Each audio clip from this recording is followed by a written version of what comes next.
put it in the. I'm so glad everyone is here. We are going to, for the WLA meeting for February.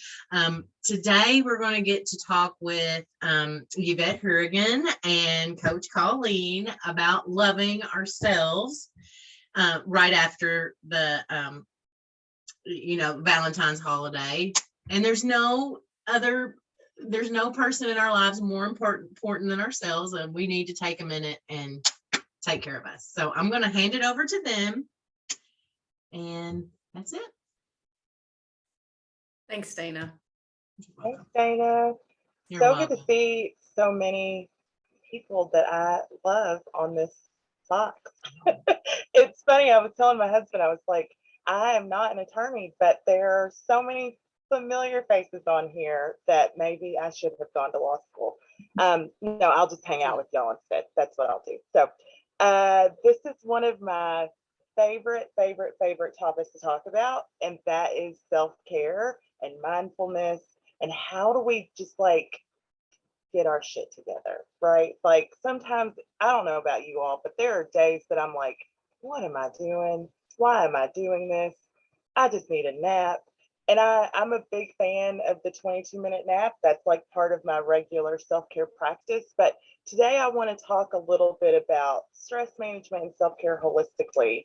I do have a few slides that I want to share with you all, so give me just a second.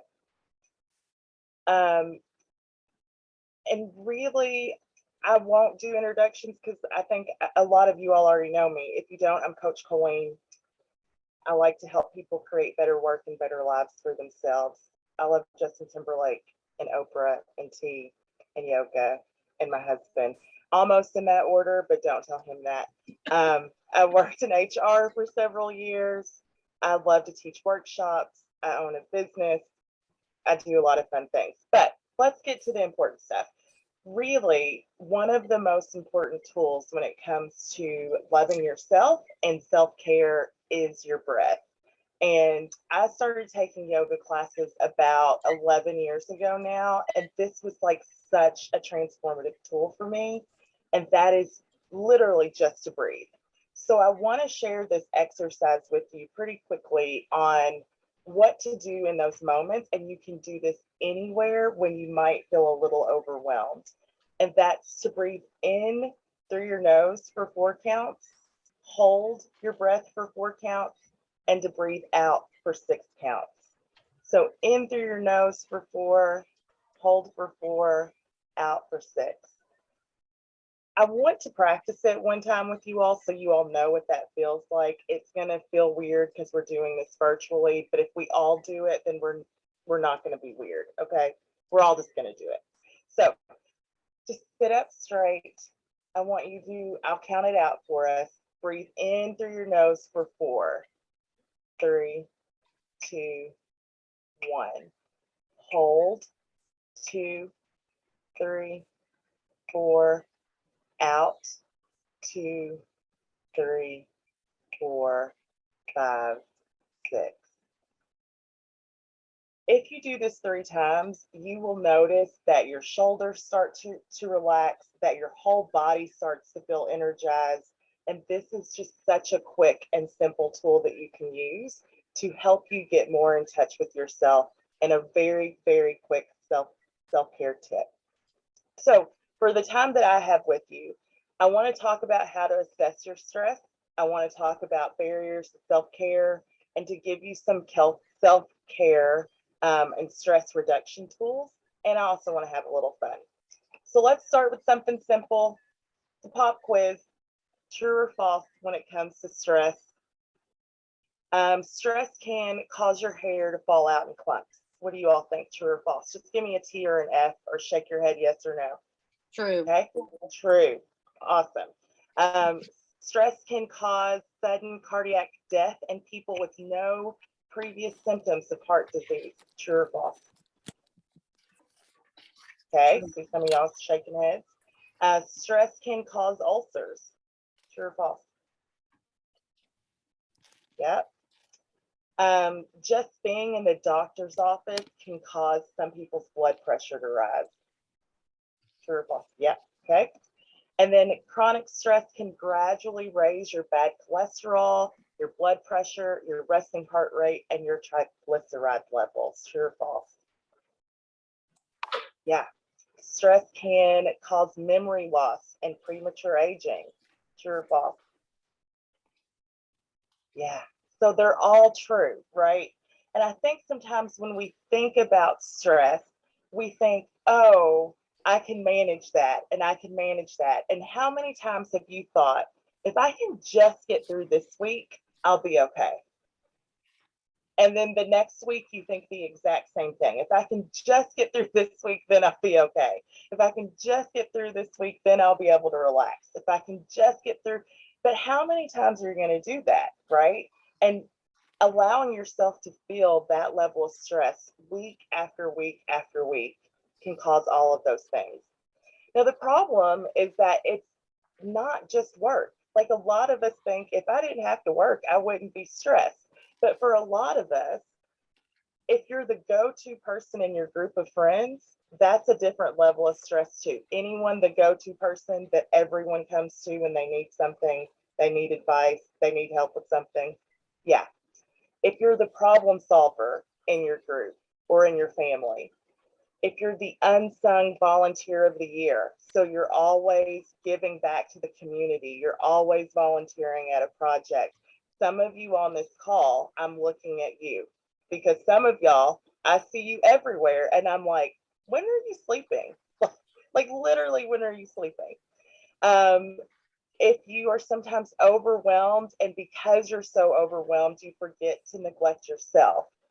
And a big one is if you're a perfectionist, right? That's a different level of stress too. And that ties into this idea of thinking that you have to do it all or it just won't get done right. Anyone else suffer from that sometimes? And sometimes it's over things like you didn't load the dishwasher correctly, right? Like things that in the grand scheme of things really don't matter, but it adds an extra layer of stress. Now, in today's times, we add in technology because COVID has connected us in lots of ways, but that also has done things like extend the workday for a lot of us. It blurs the boundaries between work and home life, and our work starts to bleed into our personal life. And that provides some serious impacts on our health and well-being. So now more than ever, your self-care is even more important. So I often like to ask, like, why is it so dang hard to just practice self-care? What is it that makes it hard? One of the reasons is I think in our culture, we wear busyness like a badge of honor. Like we're going to get an award at our deathbed for being the busiest person on the planet. Heads up, that doesn't happen, right? You don't get an award for being the busiest person, for being the most rundown person, for being the most overwhelmed person, right? There is no real badge of honor. We haven't been taught coping skills, right? They teach us how to do 2 + 2 = 4, but they don't teach us how to better regulate our emotions and how to better regulate and cope with stress. We don't have a whole lot of training on it. A lot of us just want quick fixes. And so we do things that are quick fixes, but aren't long-term solutions or are not sustainable or are not leading to us living healthy lives. And really, when it comes to stress, it's a mind-body issue. And a lot of times we just tend to focus on the body, right? So it just tends to be, if I can just go for a walk, which is great, but there's so much more to it than just that. So a lot of times people tell me the real problem that they have with self-care is that it feels selfish. It feels like they don't have time to do it. And my question to you, when you think about self-care and you think I don't have time to figure out a self-care practice, is do you have time to feel like shit? Because basically what you're telling me is that you have more time to feel like shit than you do to figure out a self-care plan. And when I tell it to you straight like that, then it becomes like, oh, maybe I can find the time, right? Because you're choosing one either way. Either way, something's going to happen. You get to choose which one you want. So self-care is not selfish. self-care helps prevent burnout. It really helps your relationships significantly, because when you look at the impact that your stress is having on your relationships, it helps improve your relationships when you take care of yourself, and it makes you more effective. And we all know that burnout is real, right? I imagine some of you on this call might be in the throes of burnout right now. And so burnout is caused by us not taking care of ourselves. And it looks like being disengaged. It looks like chronic neglect and self-sacrifice. It looks like emotional exhaustion. It looks like a reduced empathy for others. So if you find yourself constantly judging other people, constantly being critical of other people, that is one sign of burnout. It can also look like a reduced sense of accomplishment. So you do something really big, and instead of celebrating that, you just move on to the next thing and move on to the next thing. And for a lot of people, burnout looks like losing your passion, your vision, and your purpose. So I want to give you 3 easy steps on creating a self-care plan. The first one is to raise your awareness. The second one is to be mindful. And the third one is to take advantage of what I think is the #1 weapon against stress, which is social support. So creating elements of social support. So I want to hear from a few of you all. When we think about raising our awareness of stress, a lot of times we don't even become aware of the things that are triggering our stress. And if we're not aware of it, we find ourselves just continuing the same habits and patterns over and over and over again. So if you had to pick out a few things, let's say your top 3 things that trigger your stress right now, what would they be? Now, my disclaimer before anyone shares, if your stress is caused by someone who is also on this call, please don't share that, because that's just awkward and really uncomfortable for all of us. So with that disclaimer, what are some of the things that trigger your stress right now? Feel free to unmute yourself or type in the chat box. Hush. I'll go.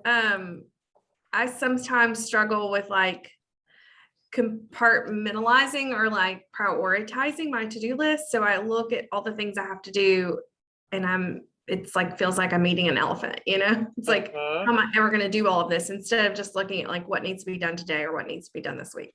Oh, that's so great, Elizabeth. Anyone else have that sometimes? It's like, I have all these things on my to-do list.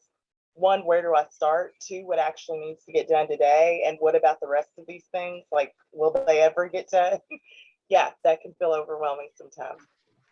Thank you. What else?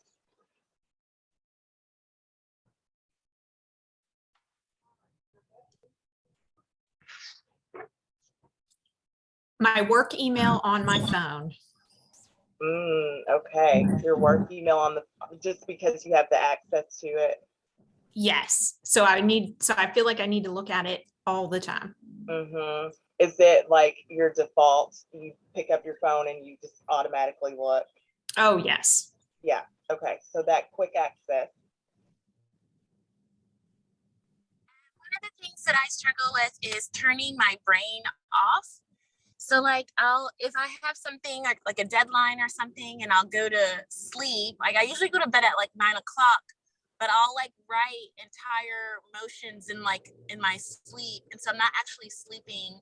So when I get no sleep, I'm not really productive the next day. So it's like a really bad cycle of just operating on little to no sleep. Okay. So just the constant chatter in the brain. All these are great. I think one of my major ones is what I call the kid dump. I used to do it to my mom, and my college age kids do it to me now. They call me and they dump, and then they go on with their day. But then I'm consumed with worrying about the things that are stressing them out and how I fix and take care of all of their issues on top of my own issues. Yeah, yeah. And that happens not just with your kids, but with your friends. Your friends can call and dump on you, right? And then all of a sudden you're worried about them for 3 days. Like, are they going to be okay? How can I help them? Your family members can do that to you. So that can happen across the board. That's a great example, Trisha. Thank you. So we've identified a few of the things that trigger our stress. For you, what do some of your stress symptoms look like? So what happens when you start to feel stress? What happens when you're operating in stress? I get really snippy. Really snippy. Yeah, and sometimes with the people who are either just trying to help you or the people that you love the most, right? Yeah, or people that have that aren't the cause of the stress. Right. Yes. Yes, absolutely. Who else? What are some of your other stress symptoms? For me, like things that are seemingly easier or on a normal day would be easy become like so hard. Yes. Yeah. For me, I start procrastinating, right? It's like the thing that I know will literally take me 5 minutes to do. I'll be like, I can't do that right now. And all of a sudden it becomes this big thing when in reality, it would just take me 5 minutes to do it. And I would feel so much better if I just did it. Anyone else stress symptoms? I have trouble focusing, which has been counterproductive and compounds the stress. Yes. Yeah, it becomes this big cyclical thing, right? Great. All right. So other questions to raise your awareness about stress for yourself. Who is draining your energy? I call them energy vampires. We're not going to share this, so don't worry. If it's your husband, if it's your wife, if it's whoever that might be draining your stress right now, don't worry. But identifying who are some of those energy vampires in your life. One of the things that I often tell people is these are people that may not like come in and dump, and then that drains your energy. It could be that idea of like death by 1,000 cuts. So it's like little things that become a lot of things, like a lot of little things that start to stack up, and all of a sudden you're like, why don't I have any energy? So identifying who some of your energy vampires are. And then the last question in this awareness phase is, how do you typically cope with your stress? What are some of the things that you usually do to try to cope with your stress?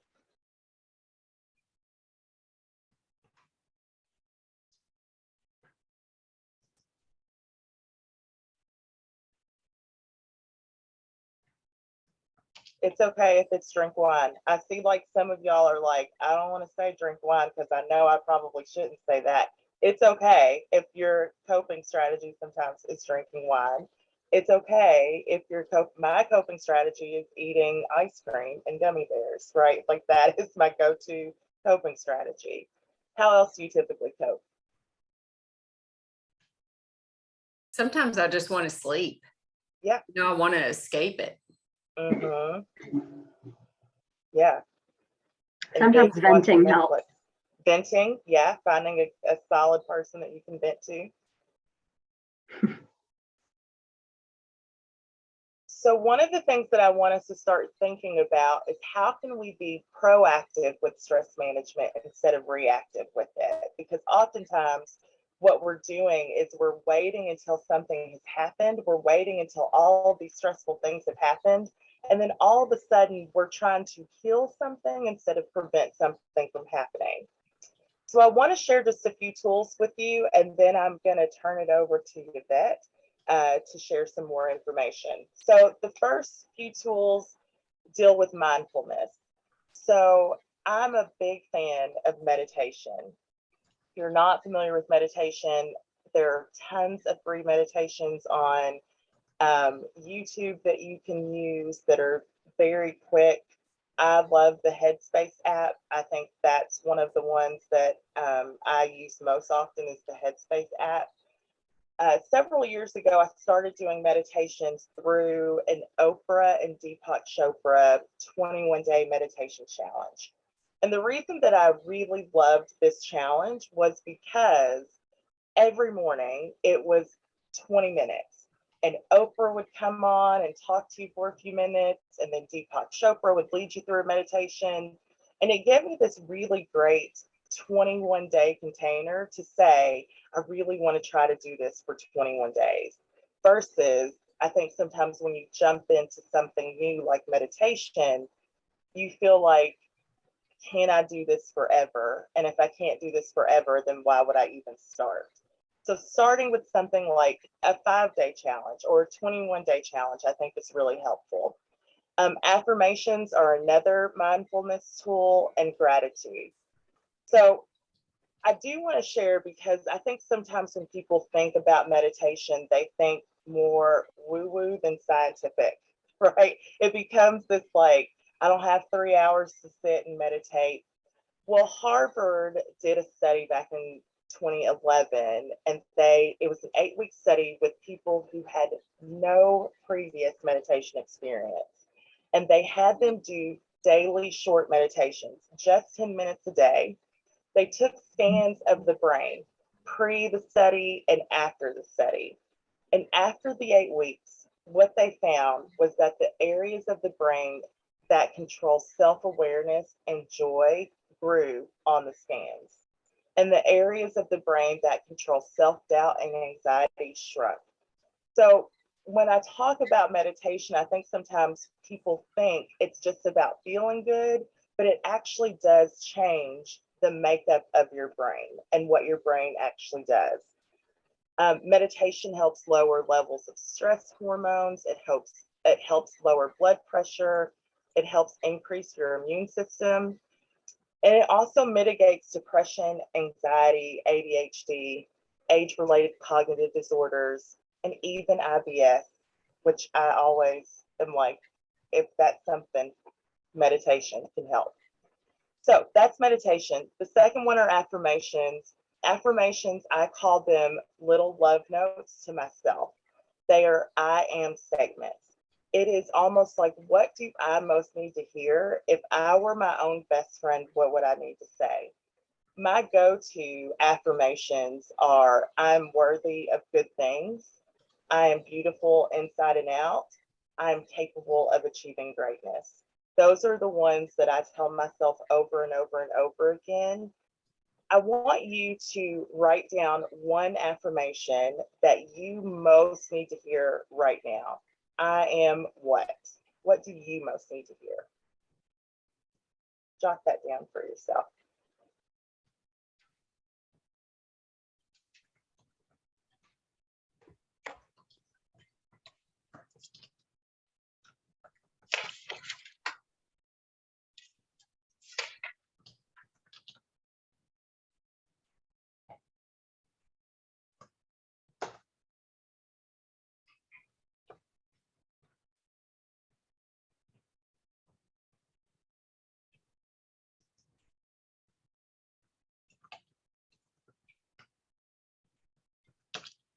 Anyone have one they want to share?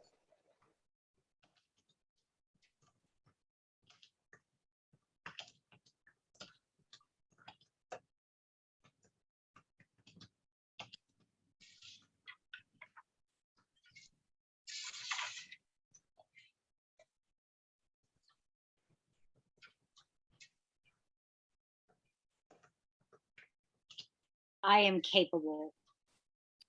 A great one.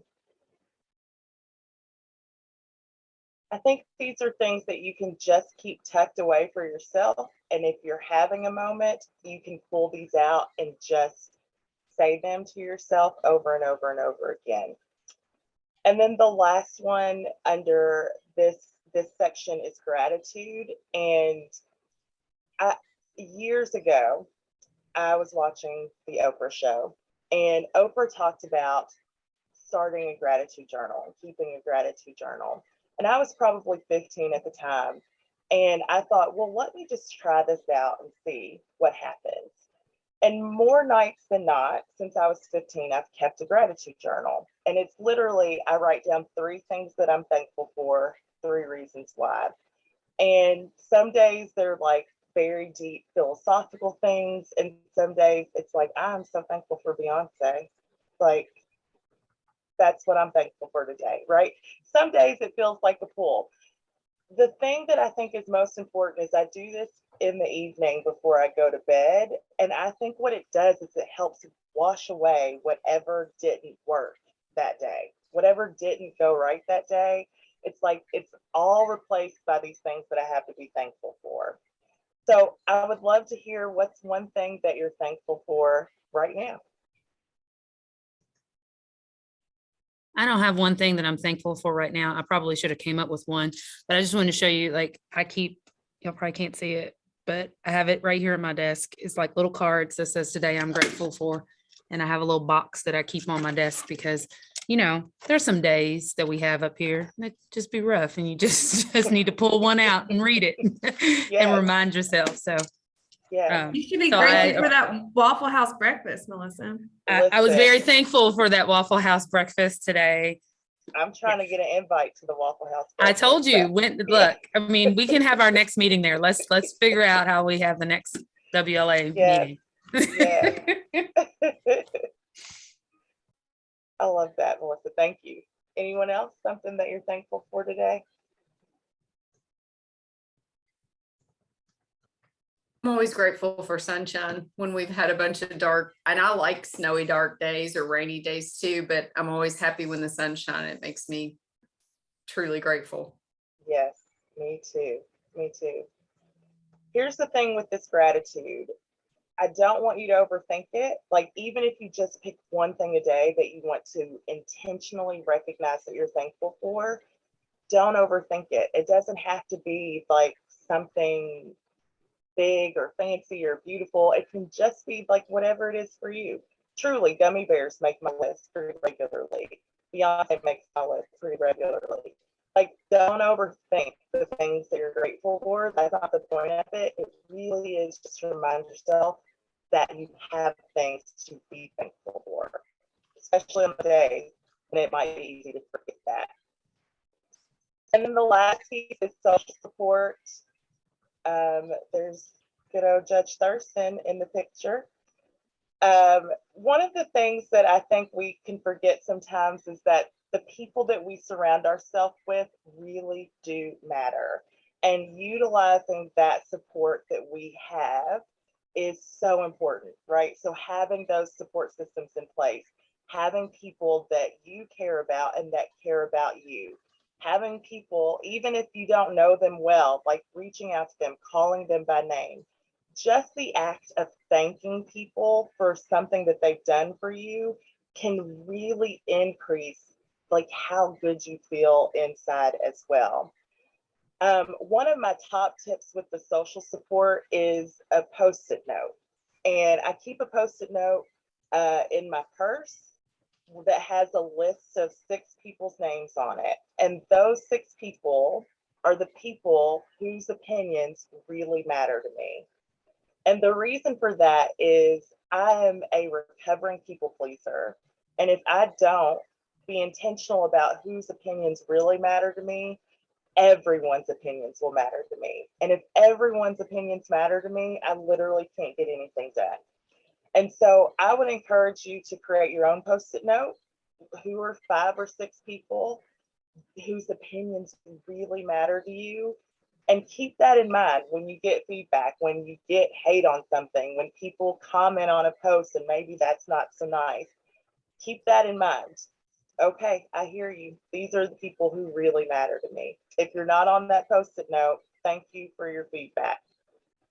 And it's easy for me to now like gray rock that, like, thank you so much for your feedback, instead of internalizing that feedback.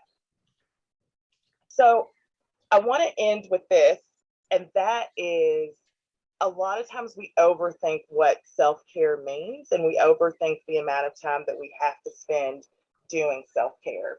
What I want us to do is recognize that if we have 2 minutes, if we have 5 minutes, if we have 10 minutes, what are things that we could do in that time that help build our practice of self-care?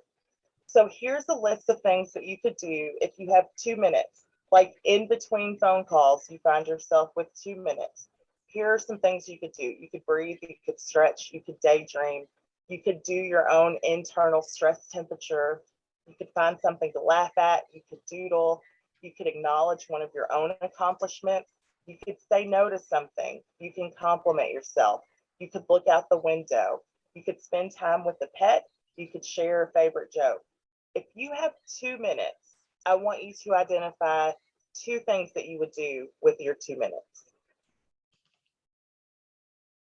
It could be things that are on this list or things that are not on this list.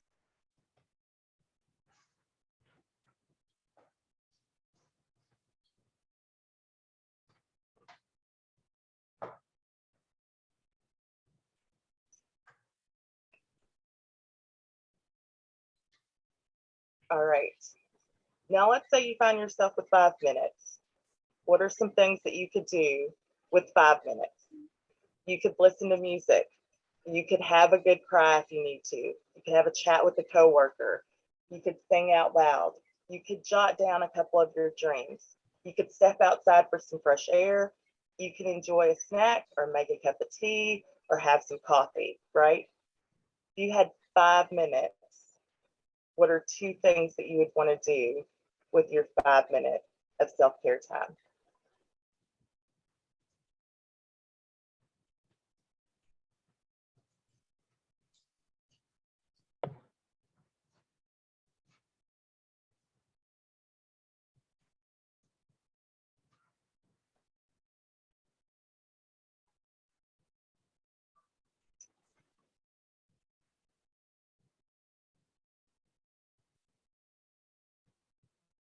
All right, if you have 10 minutes, somehow you have found yourself with 10 whole minutes that you could practice self-care throughout your day.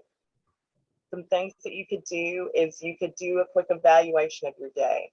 You could write in a journal. You could do a gratitude journal. You could call a friend. You could meditate. You could tidy up your work area. You can assess your self-care right now. You could draw a picture.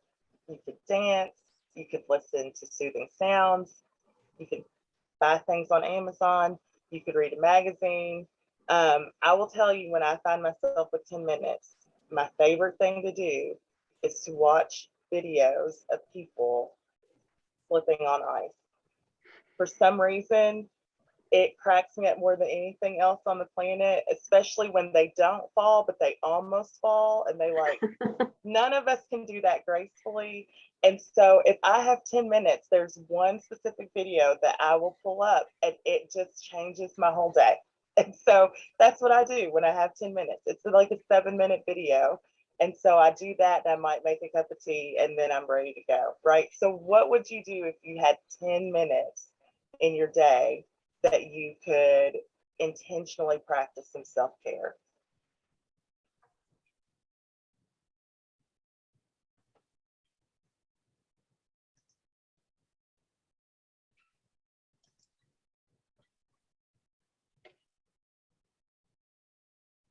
And then lastly, I just want to leave you with some sense ways that we can manage self-care. So there's been some really great research on how our senses impact our emotions and our feelings. And so as you're thinking about what to do with your 2 minutes, 5 minutes, 10 minutes, 20 minutes, however long, what are some of the senses that you can incorporate into that? So tastes that have been known to help with stress management are green tea, chocolate, mango, gum. Now, my caveat on gum is if you tend to smack or pop your gum, you might trigger someone else's stress. So like maybe don't do that. Same with a crunchy snack. Quick side note, my husband, we did a road trip to Montana over the summer, and he loves okra, and we found a store that had dried okra, and I almost had to throw it out the window because he was like crunching so loud on this fried okra in a car from Kentucky to Montana. It was not fun. So crunchy snacks, same thing, might trigger someone else's stress. Things like vegetable soup, the taste of that are known to help lower your stress levels. Milk, oatmeal, celery, bananas, nuts and seeds, and eggs. some smells that help with stress: lavender, eucalyptus, peppermint, green apple, and coconut. And then some sounds that help with stress. If anyone has a sound machine, I guarantee you there is all of these available on that. But things like leaves, water, rain and thunderstorms, the forest, that coffee shop sound, I think is so interesting. Just kind of the hustle and bustle of other people moving around, train, fan, and white noise. And then lastly, touch, things like Play-Doh, some soft objects, tactile beads, rubbing stones, rubber bands, anything that you can just kind of keep in your hands to help lower your stress as well. So I just wanted to show you all that it doesn't always have to be like these big acts of self-care. It doesn't have to be a trip to Cabo every other month, although like if anyone wants to go to Cabo, let me know, we can plan a trip.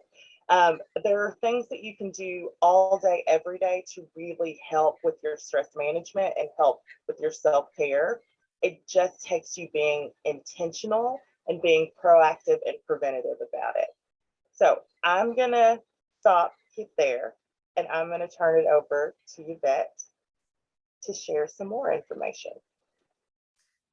Thank you so much, Coach Colene. That was so great. I think she's absolutely right. If we will do just the little things, we don't always have to do the big things. You know, we don't have to go to Cabo every other month if we're taking care of ourselves on a daily basis. And I love this screensaver. I mean, it's not even a screensaver, it's a PowerPoint slide. And I just pulled it up for this PowerPoint and I didn't even realize it was like snowing. And it makes me so happy. And so sometimes just looking at something soothing, but we're so unwilling, particularly as women, to give ourselves any grace or any mercy or any time or any love. You know, we're just so hard on ourselves. And what Coach Colene said is right. We have to be really intentional about the voices we allow to speak in our heads. On my list of six people whose opinion matters, I better take mine out of there because I say very terrible things to myself sometimes. And I had a friend say to me one time, you know, would you say that to me? Those things you say to yourself? I said, well, no. And she said, then don't say them to yourself. And so sometimes just practicing that self-love of quieting our own thoughts and judgments about ourselves can really make a big difference. And the other thing that I wanted to comment on were these people around us who drain our energy, our vampires. I call them mood bullies. I also have joy robbers. And these are the people who take all the air out of the room. And sometimes you have to still be in the room with those people. And so I think it's really important to consciously block them out and consciously say, that's their belief, that's their opinion. I don't have to agree. I don't have to even comment on it. You know, I just need to not hear it. And I'm not going to let that impact my feelings or my moods or my joy. Because, you know, sometimes joy, particularly in the middle of a pandemic, is a little bit hard to come by. And so when we get a moment of joy, man, I don't want somebody stepping on it. I'm putting this on the screen and I put my outline in the chat, just these slides on PowerPoint.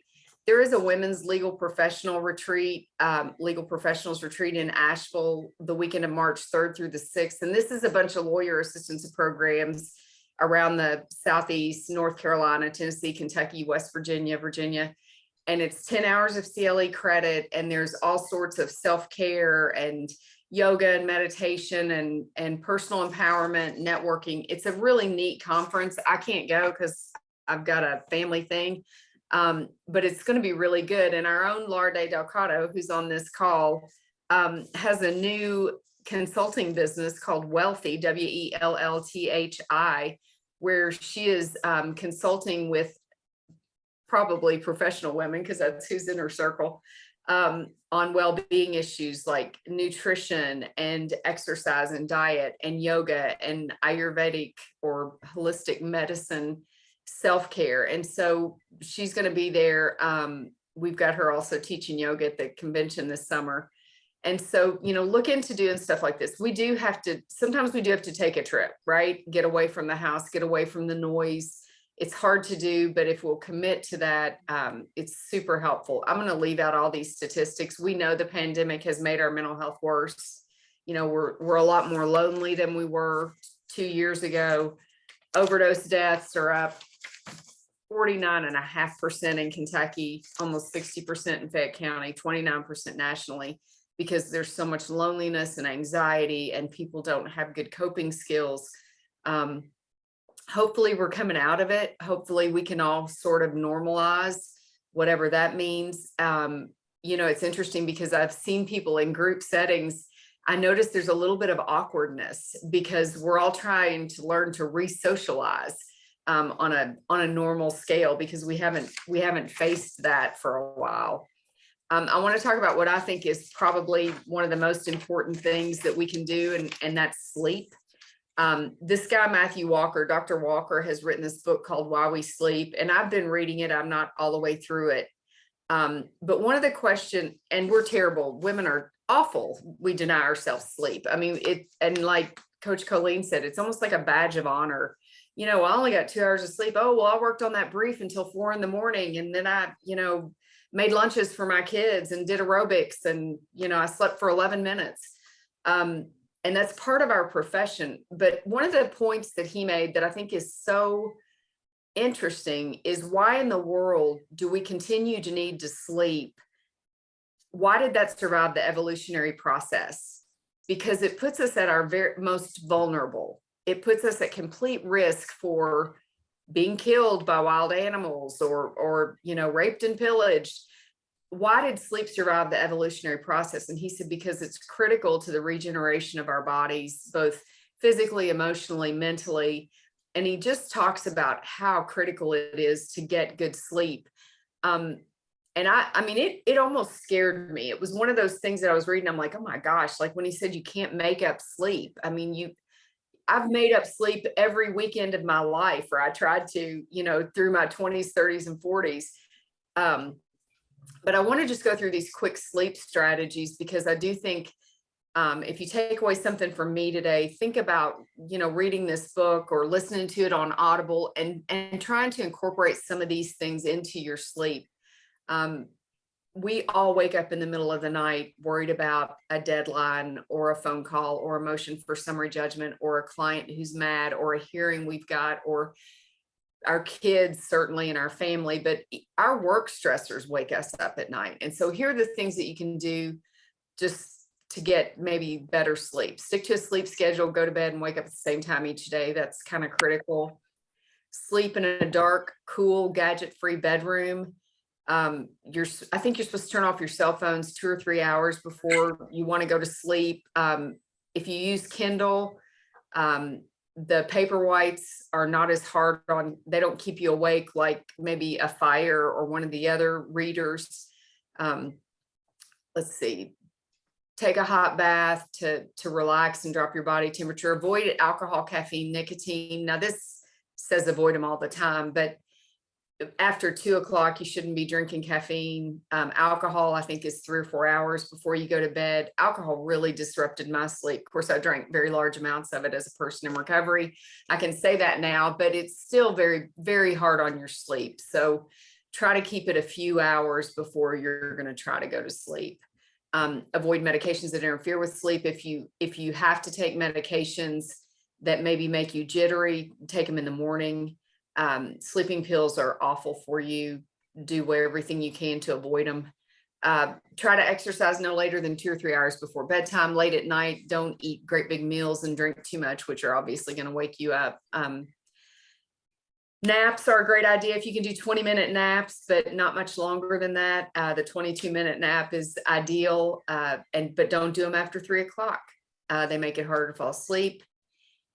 If you can't sleep, get up and leave your bedroom and try to do some relaxing activity. I'll tell you, you're supposed to make your bedroom just a bedroom. And in the pandemic, I'm sure we're all at our laptops in our bedrooms and we're doing all sorts of things. And we've sort of blurred the lines on what's supposed to happen in there. There are only a couple of things that are supposed to happen in there. But what I do when I can't sleep is I do this breathing. I do this 4-4-6, I do 4-4-7 breathing. And I am telling you, it took me a while to get good at it. I would use meditation apps. I would use Headspace or Insight Timer, Calm, but now I don't need the app, and it puts me right back to sleep. That just the breathing and the counting puts me back to sleep. So consider sleep divorce. This one's kind of funny. If your partner snores loudly or keeps you up at night, consider sleeping in a separate bedroom. If you're worried about decreased opportunities for intimacy, sleep enhances interest in intimacy as well as reproductive capabilities.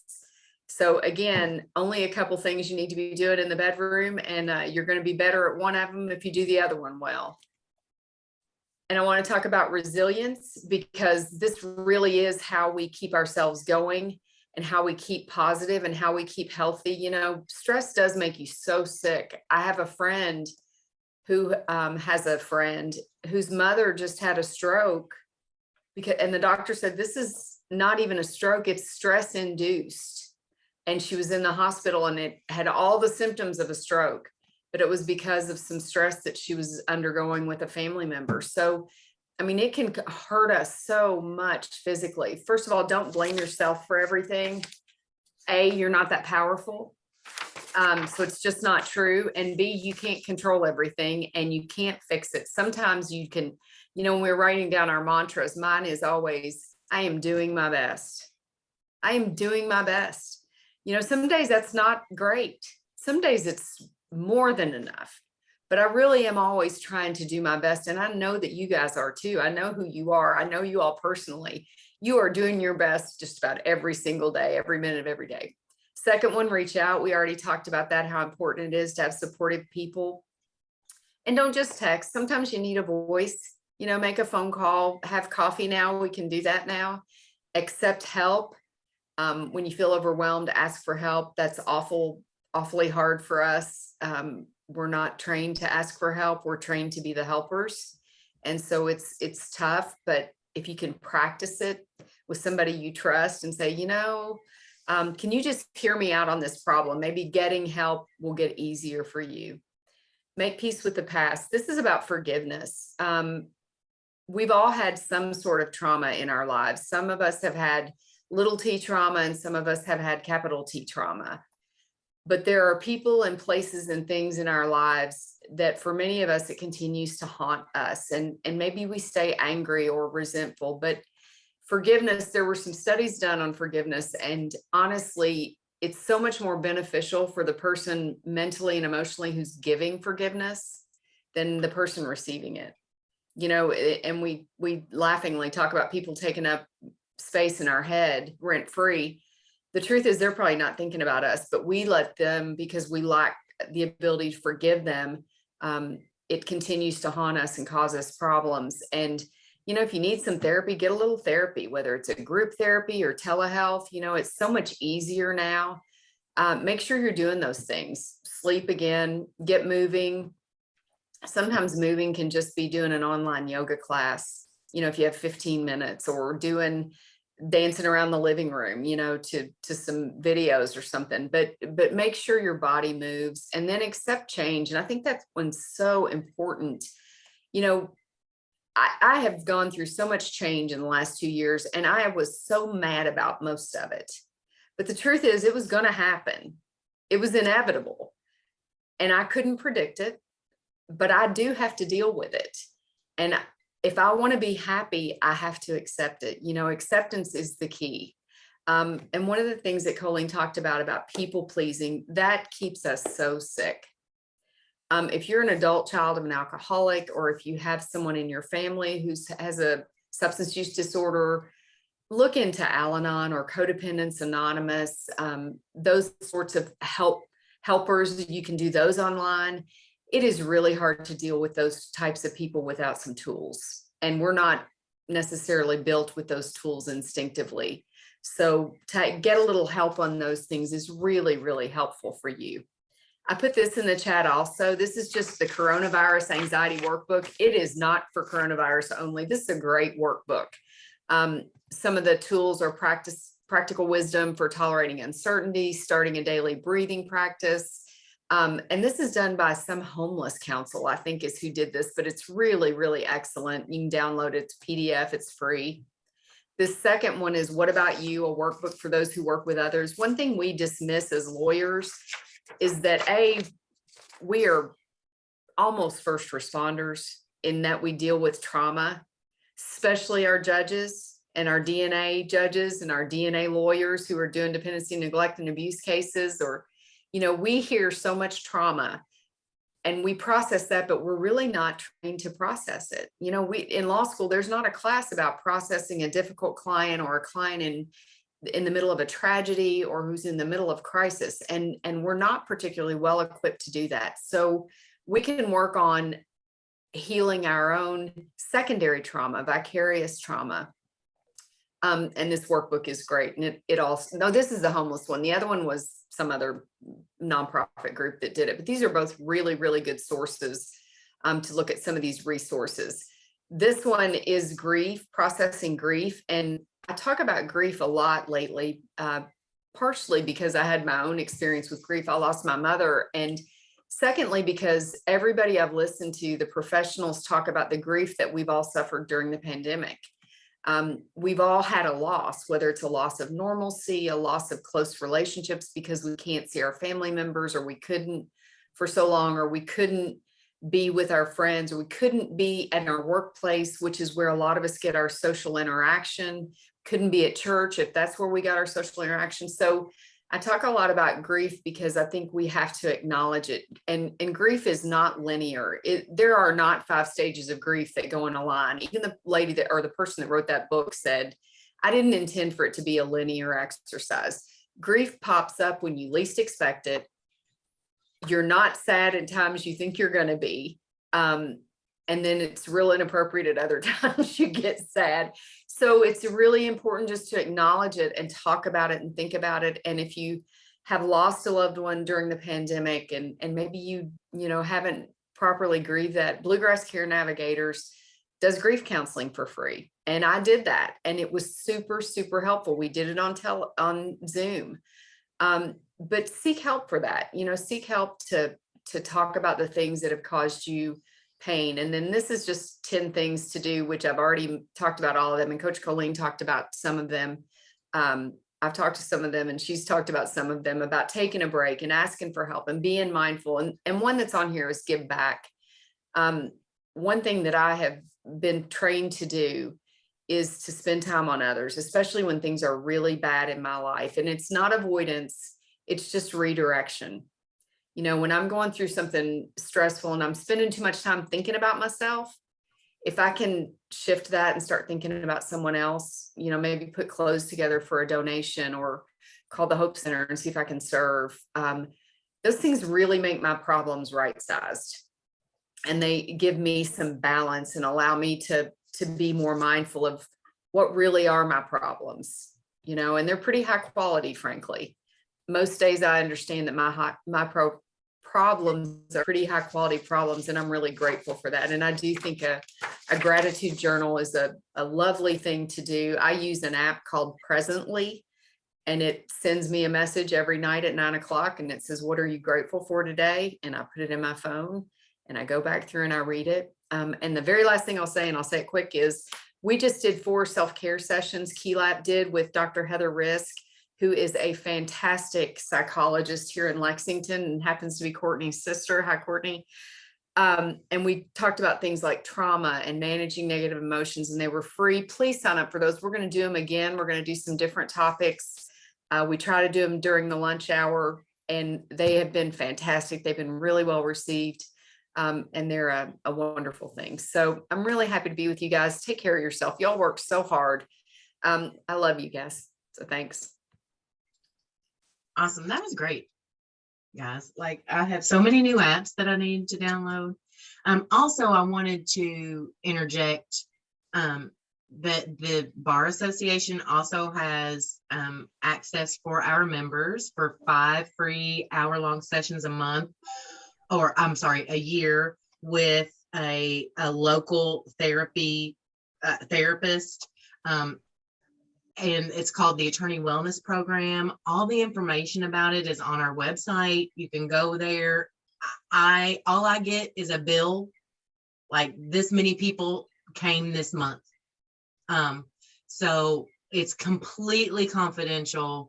But we wanted, the board wanted to give our members, you know, a lifeline if they needed it. And that I wanted you guys to know that that's available to you. And that's my pitch on that. We did record today. Any questions? Christine, you wanna wrap up or? Sure. I just want to thank Coach Colene and Yvette. I mean, this has been so fantastic. I'm so grateful for everyone that came today and participated in this Zoom. It's a big deal. And so we're going to try to work more of these into multiple sessions throughout the year. Know that Dana, myself, and the whole WLA board are here as well. If you guys have any questions, comments, concerns, or anything that you would like to see or do better, we're working on more CLEs for the rest of the year. I spoke to Laura Day yesterday, and we're hoping to incorporate her and her new company, Wealthy, as well. And so that's it. And if anyone has any questions, I think we have 1 minute, so not really, but if anyone has any questions, I think Yvette and Coach Colene, if you want to put your email address or your contact information in the chat. I know Coach Colene is available for kind of life coaching on a one-on-one basis. I know she's also available to come into firms and do different types of work.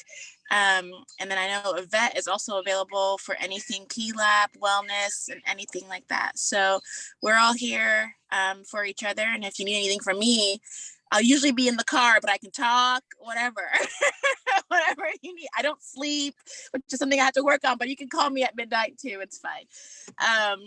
And I think that's it. Thank you. Dana, do you think, did I miss anything? No. Oh, Okay. there's a blood drive. Oh, sorry. Just a couple FCBA things. There's a criminal CLE Monday by Zoom, and it is how to help problem clients, like things that are available to your problem client that will help your client and the judge and you. And that's by David Waters. And that's Monday, if you want to sign up for that. And also we're having a blood drive on March 4th in the Bloodmobile, which I think is so cool.